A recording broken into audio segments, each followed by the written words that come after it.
Why don't we have a look at this? For those of you online, we're going to work through a momentum handout. This thing right here. So just download this thing. It's in the homework downloads. Okay. So just go ahead and download that thing. It's the momentum handout here. The angular momentum problem is what it's called. Okay, and what this thing looks like is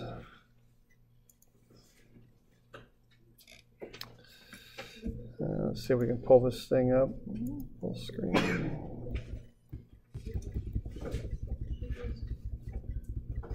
Looks like that.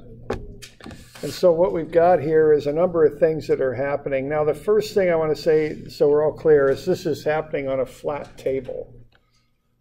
So it's all happening in a horizontal plane, i.e., a flat table. So what's happening is it starts with this little projectile out here. And what it does is it's moving that way. And it's going to embed itself in B. So that little projectile A is going to slide across the table. So it's not falling, okay? Sometimes people see that angle and they think it's falling. It's not. It's moving on a flat table at a 30-degree angle.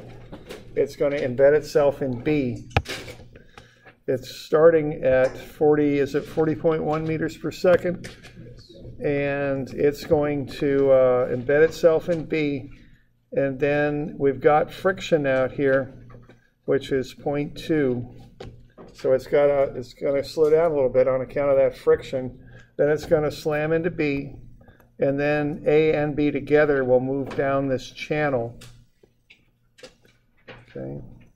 The channel have friction? Yeah, not on the walls, but the channel will have friction on the floor. Okay. And they're going to slide down together, and then they're going to slam into C like that. And when it hits C, of course, this whole assembly will start to rotate. And we want to find some stuff out about this. Okay, we want to find the velocity of A just before striking B. We want to find the velocity of AB just after A strikes B. We want to find the velocity of AB just before striking C. We probably want to get the angular velocity of assembly ABCD just after the impact there. And then find the time for ABCD to stop moving. Okay. So this is not like that work energy problem in which you just looked at the beginning and the end. You do have to calculate intermediate steps on this. So just start working your way on down and calculating these things. Check with me when you do, just so, just to be sure you're on the right track. I don't want you getting off track and then working with a number that isn't right and working further down through. Let me know when you get the velocity of A just before it strikes B. You're going to have to use different methods on this for different parts of the problem. Okay. And, ask me questions if you got questions, or talk to each other. Just try and work through this. Okay. All right. I think for this step here, we'll have a look at step number 1 there. Okay. So hopefully you've worked through and got the first velocity. And we'll just cover these briefly as we work through. So what you've got here is you've got friction. Now keep in mind this is happening on a flat table. So that projectile A is not falling. Okay, it's just sliding across a flat table at that angle right there. That's all it's doing. So it's horizontal as it moves across the table. You got the initial velocity. I want to find the final right here. So you can just analyze that on a straight line.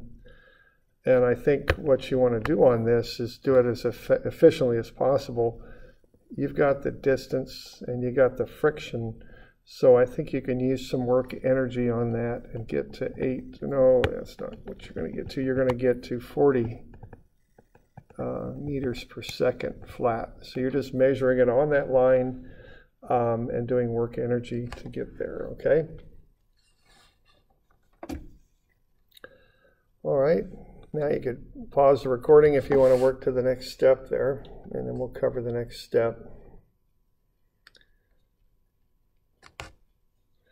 All right, now for the next step, the velocity of AB just after A strikes B, what's happening here is the two projectiles together are moving down the channel, or just starting to, excuse me, I should say. Now that's a little different. What you're looking at in there is a collision. Okay, so you want to do momentum with that. And what you want to do is get it on the x-axis. So just be aware of the angle there. Essentially, you're going to find the x, analyze it in the x direction. The y momentum of particle A is going to be absorbed by those walls on the channel. So really, it's just the x that you're looking at, and you should come up with about 8.66 meters per second. And then what's going to happen is the whole projectile AB is going to keep going on down the channel for 2.1 meters. Okay, so that's the next thing to analyze. So you could pause here and then work through that and see what you get. All right, now the velocity of AB just before striking C, again, that's distance and friction, 0.2. So what you're going to have there is 8.17 meters per second. Do some work energy analysis and you should get to that. All right, so you can, now let's have a look at this angular velocity of ABCD just after the impact. All right, so you can have a look at that.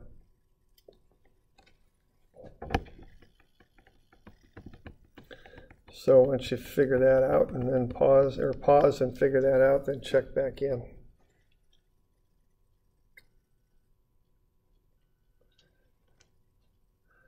All right, now this one's going to be a little bit trickier perhaps. What's happening here is AB is going to hit C, and that hole, that's going to start to rotate.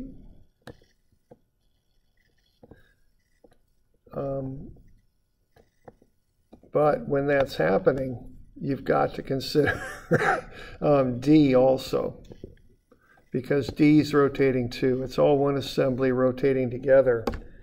So ABC is rotating, but so is D. So I think you're going to need to use some angular momentum on that when you do that. And you can have a look at that, but I think as you're working through that, you're going to have to consider something here. And what the something is this. Okay, there's AB, it hits C, D is rotating. Now, you know, your angular momentum equation has that term of AB, or excuse me, of DMV, okay? So there's AB, hits C, but D over here is rotating as well. So what you've got there is you've got an angular momentum analysis based on DMV before and after the impact there. So you're going to have to look at angular momentum. Now the problem is you got one equation, but you've got two things. You got ABC and then you've got D. And as you might have noticed watching that little video clip there, they are not moving the same speed. They don't have the same V, okay? So if you watch this, notice that ABC is moving more rapidly than D is, okay? It has a higher V. So there's a higher velocity on ABC than there is for D. And you're going to have to figure that out because you've got one momentum equation to use, but you've got two different velocities. So you're going to have to find some commonality between ABC and D and apply that to work through that part of the problem there, to find that angular velocity of ABCD just after impact, because all of those things move together. Okay. And then the last bit here to find the time for ABCD to stop moving is you're going to have some friction here, and also you'll have it here. Now, being as that armature is elevated a bit, the friction is just based on mu and the weight of ABC and the weight of D. So you ought to be able to get those frictions pretty readily. Now, the thing about the friction is it stays perpendicular to the armature at as the armature moves. So initially the frictions will be doing that. As it's coming around, the frictions will be doing this. Okay? So they're always perpendicular to the armature. So what I think you've got going on there is some angular impulse. And based on that, hopefully you can figure out the time for ABCD to stop moving. Okay. So we'll look at this a bit on Friday. This will be due Monday. Okay, so this problem is due Monday, this coming Monday. We'll cover it in recitation Friday. So that should be, I think it's the 14th, I think. All right. So there you go.